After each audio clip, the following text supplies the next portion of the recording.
किताब हयात से ज़ुबूर 73, नेको बद का राज।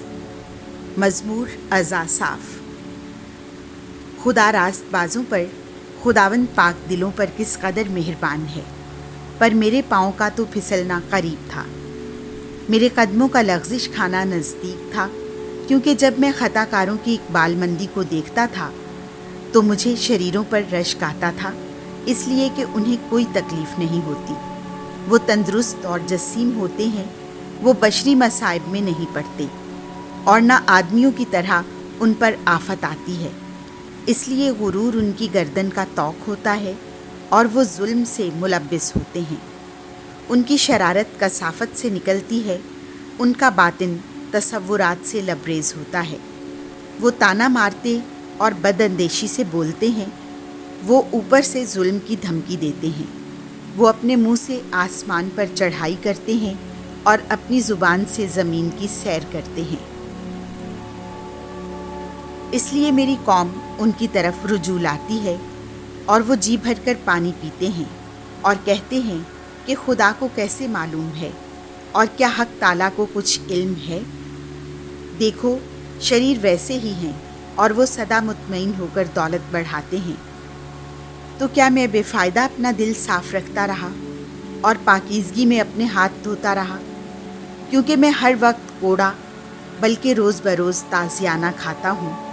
अगरचे मैं सोचता कि मैं उन्हीं की तरह बोलूँ तो मैं तेरे फ़र्जंदों की पुश्त से बेवफ़ाई करता।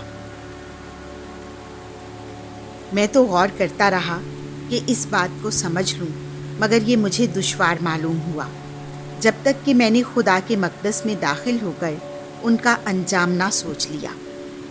बेशक तू उन्हें फिसलनी राह पर रखता है और हलाकत की तरफ धकेलता है।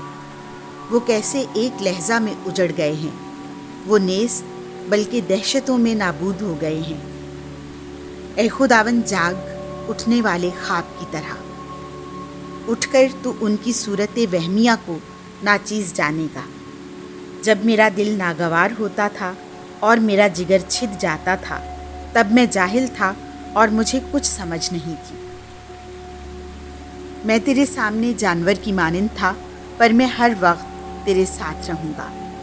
तूने मेरा दहना हाथ पकड़ रखा है, तू अपनी मसलहत से मेरी हिदायत करेगा और आखिरकार मुझे जलाल में कबूल करेगा। आसमान पर तेरे सिवा मेरा कौन है, और जब तू मेरे साथ है तो ज़मीन से मुझे कोई खुशी नहीं। वो मेरा जिस्म और मेरा दिल ज़ाइल हो जाएं, तो भी खुदा ही अबद तक मेरे दिल की चट्टान और मेरा बखरा है। क्योंकि देख, जो तुझसे जुदा होते हैं वो हलाक हो जाएंगे। तू उन सब को फना करता है जो तुझे छोड़कर ज़िना करते हैं। लेकिन मेरे लिए ये अच्छा है कि मैं खुदा के करीब रहूं और खुदावंद खुदा को अपनी पनाहगाह बना लूँ। मैं बिन्नते सहून के दरवाज़ों में तेरे सब कामों का बयान करूँगा। आमीन।